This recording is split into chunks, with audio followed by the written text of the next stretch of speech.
Assalamualaikum warahmatullahi wabarakatuh. Perkenalkan, nama saya Anita dengan stambuk B1C1230004, jurusan Akuntansi Fakultas Ekonomi dan Bisnis Universitas Halo Olio.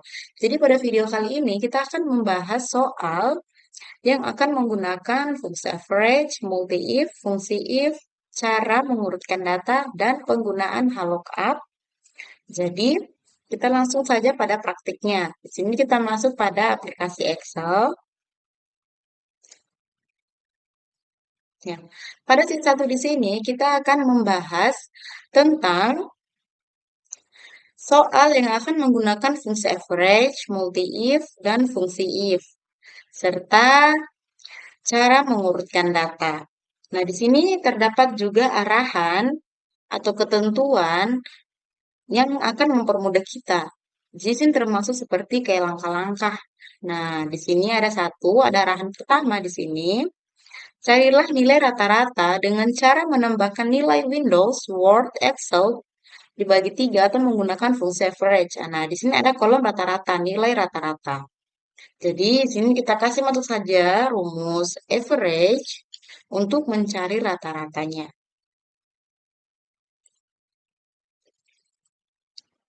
Average. Setelah itu kita blok dan enter. Nah, di sini akan muncul nilainya.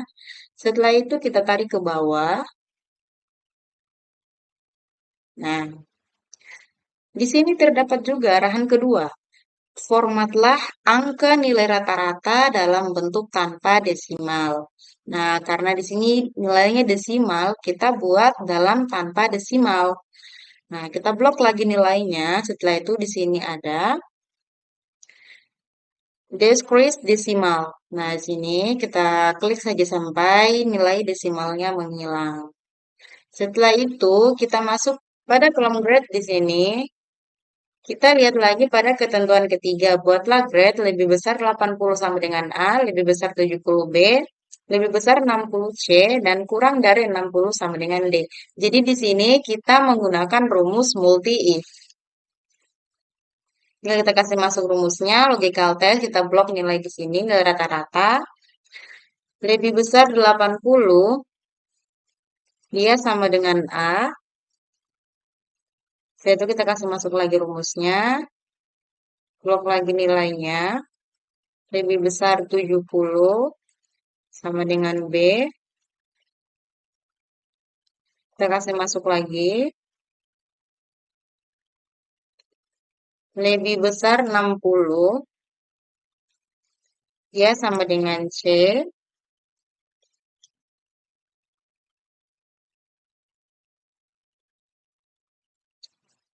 Kurang dari 60 itu sama dengan D. Nah, ini kita tutup. Setelah itu kita enter. Di sini muncul nilai. Di sini muncul B. B ini kenapa B? Karena 78 itu dia berada pada kurang dari 80 dan dia lebih besar dari 70.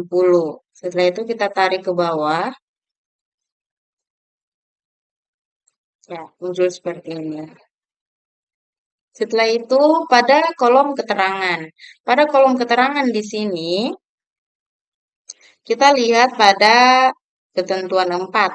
Isilah keterangan dengan menggunakan fungsi logical if dengan ketentuan. Ini ada ketentuannya. Setelah itu dia ketentuannya itu A, jika nilai rata-rata lebih besar sama dengan 70 maka dinyatakan lulus, dan jika nilai rata-rata kurang dari 70 maka dinyatakan tidak lulus. Di sini kita menggunakan rumus if, fungsi if, tapi bisa juga menggunakan multi if, tapi di sini kita gunakan saja fungsi if ya. If, logical test, ini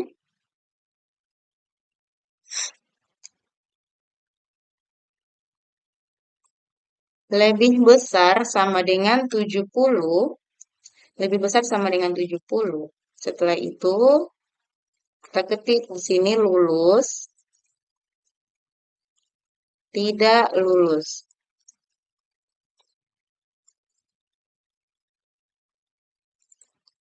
Tidak lulus.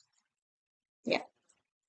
Setelah itu kita enter. Nah, di sini ada muncul lulus. Kenapa lulus? Karena dia lebih besar sama dengan 78. Lebih besar dia dari 70.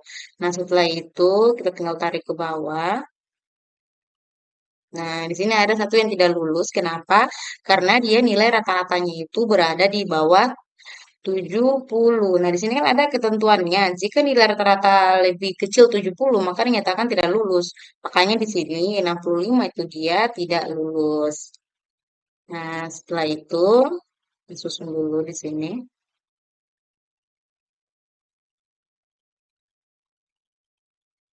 Ya.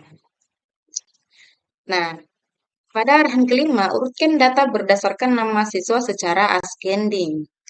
Nah, karena begitu kita secara ascending, jadi di sini tinggal kita blok saja. Blok ini. Bisa tidak di sini tidak menggunakan rumus ya. Di sini tinggal kita blok seperti yang saya ajar tadi, kita blok. Setelah itu kita klik kanan, di sini ada sort. Nah, di sini ada A sampai Z atau Z sampai A, tapi di sini kita akan susun A sampai Z saja. Sini A sampai Z. Nah, di sini akan muncul, akan tersusun mulai dari Arjuna, Asmawi, sini lihat nama siswa secara ascending ya. Jadi di sini tersusun Arjuna. Setelah jadi seperti ini, kita lihat sudah ada arahan lagi, jadi selesai pada set pertama. Kita hanya perlu mengikuti ketentuannya saja agar jadi seperti ini. Nah, setelah itu pada set kedua, jadi pada set kedua ini kita akan membahas tentang cara penggunaan HLOOKUP, yang dimana HLOOKUP ini digunakan untuk mengambil data secara horizontal pada tabel referensi. Nah, di sini ada tabel yang kosong, ada kolom yang kosong ya. Kayak dalam tabel ini ada beberapa yang kosong, pada nilai sejarah, nilai bahasa Indonesia, nilai ekonomi, nilai seni budaya. Nah, di sini kita menggunakan rumus apa? Kita menggunakan HLOOKUP. Nah, di sini kita masukkan saja di sini HLOOKUP. Nah, di sini ada nama Andri. Jadi kita blok saja nama ini. Setelah itu kita ada di sini tabel array. Tabel array ini dia tabel referensi. Jadi ini tabel referensinya. Kita blok tabel referensinya semua. Setelah itu teman-teman jangan lupa dikunci ya nilainya. Di sini kita kunci.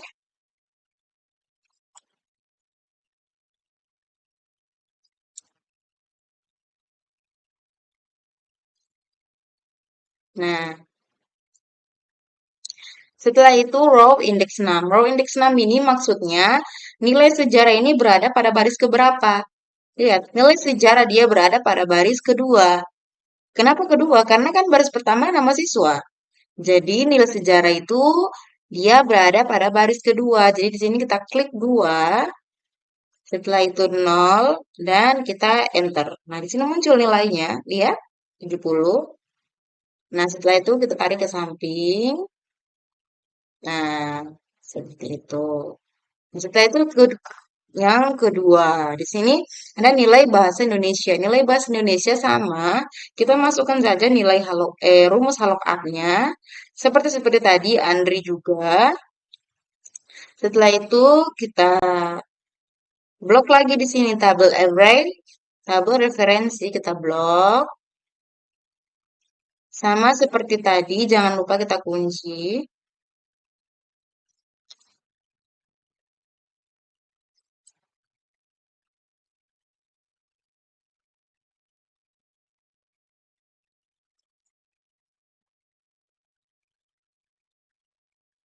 Ya. Setelah itu di sini kita lihat lagi row index 6. Row index 6 ini kan bahasa Indonesia ya, bahasa Indonesia. Dia itu berada pada baris keberapa? Di sini bahasa Indonesia berada pada baris ketiga. Jadi di sini kita klik 3, setelah itu 0. Nah, kita enter. Lihat 89. Di sini kita tarik lagi ke samping seperti tadi. Iya. Nah, kita lanjut lagi nilai ekonomi. Sama, halokap. Sini, log value sama, Andri juga. Setelah itu, kita blok lagi di sini tabel referensi. Setelah itu, tidak lupa juga kita kunci seperti tadi.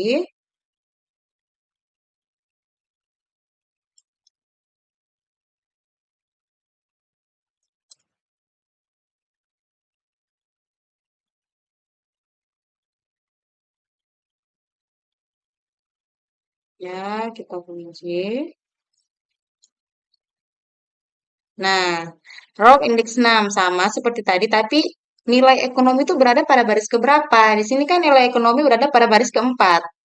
Ya kan? Karena nama siswa, nilai sejarah, bahasa Indonesia, nilai ekonomi, dia berada pada baris keempat. Maka di sini kita tulis 4.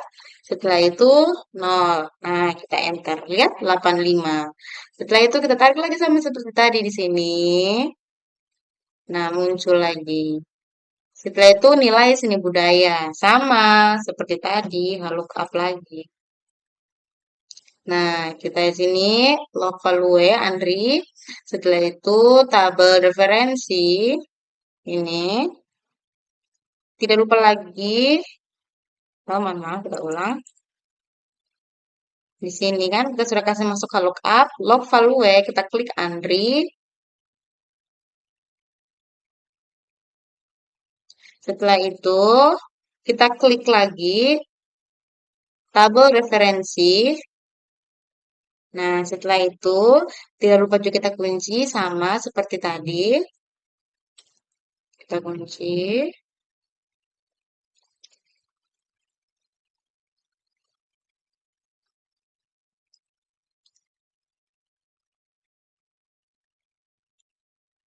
Ya, setelah itu, di sini ada sama row indeks 6. Nah, nilai seni budaya itu berada pada baris keberapa? Di sini nilai seni budaya berada pada baris kelima. Sama seperti tadi, ada baris pertama, kedua, ketiga. Kita ikuti aja di sini namanya. Di sini ada baris keberapa juga. Di sini nilai seni budaya berada pada baris kelima. Kita klik 5, setelah itu 0. Kita enter. Nah, muncul 60 di sini. Setelah itu sama kita tarik.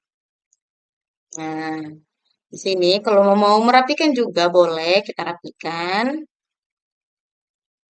Iya, begitu tadi cara menggunakan HLOOKUP. Jadi, semoga video ini bermanfaat sama seperti biasanya. Saya ucapkan terima kasih. Kita akan bertemu lagi pada rumus Excel berikutnya. Ya, Assalamualaikum warahmatullahi wabarakatuh.